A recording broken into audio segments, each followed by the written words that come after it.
We spent last 2 days to understand weak nuclear force, and we try to also investigate the connection between weak nuclear force and nuclear decay. Nuclear decay, what is nuclear decay? Nuclear decay is nothing but spontaneous disintegration of atomic nucleus. So the way some atom want to go through nuclear reaction, we're going to talk about it in a second. But before, I just want to remind you, we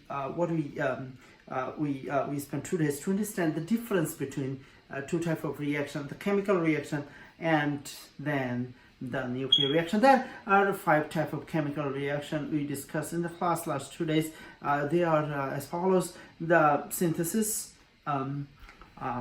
decomposition, combustion, single replacement, and double replacement. Synthesis, for example, I give you 2 materials, A plus B, and you should be able to give me A, B. For example, if I give you sodium and if I give you chlorine, you should be able to give me table salt.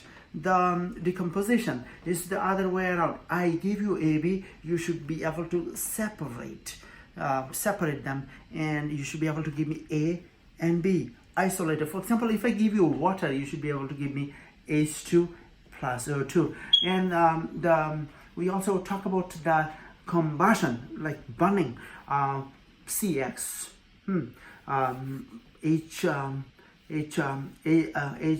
HY and OZ plus O2 yields carbon dioxide and water. Single replacement, we talk about single replacement, A plus BC yields, we talk about it, yields B plus AC. And double replacement, we talk about AB plus BC yields AD plus BC. Now, chemical reaction, the more important thing of chemical reaction we talk about in the class is that in chemical reaction, the conservation of mass, conservation of energy, and conservation of charges. Well, then what is the big deal of chemical reaction?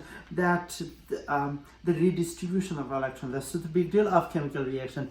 Now let's talk about the nuclear reaction. Nuclear reaction, no conservation of mass. There is no conservation of mass, unlike the chemical reaction. What happened then with the masses? Mass converts to energy through Einstein's famous equation, E equal to mc squared. Now, what is the then connection between the weak nuclear force and nuclear decay? Nuclear decay, just remind you, nuclear decay is spontaneous disintegration of atomic nucleus. That's nuclear decay. Some of the atoms are not happy. There are 3 reasons of nuclear decay. There are many reasons, but 3 are the main. Alpha decay, beta decay, and gamma decay. Alpha decay, when atoms are just too fat. What is considered as too fat?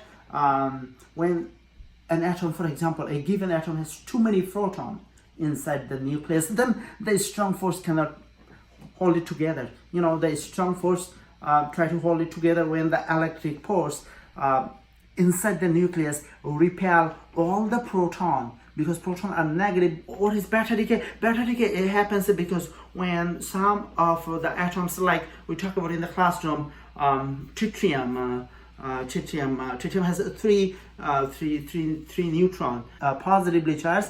They repel. So the nuclear force try to hold them together. But when you are too big, like bigger than Bismarck, then the strong force is not strong enough to hold you together. You see what I'm talking about? Then the strong force is not just big enough. Then what do you want to do? You are unstable, so you want to become stable. In a hope to become stable, you go through the nuclear decay. You want to lose proton. You want to lose 2 proton and 2 neutron to become skinnier. All right, an analogy. So this is alpha decay. Now let's talk about beta decay, and also carbon 14. You know, they have not same number of neutron and proton. So in a hope to have same number of neutron and proton, they go through also nuclear reaction. So what happened? This is called beta decay. What happened? Some neutron, sodium 11 and 24. Sodium 11 and sodium 24 want to go through gamma decay is because it's just too excited. It's just excited. So So what does it do? It releases energy.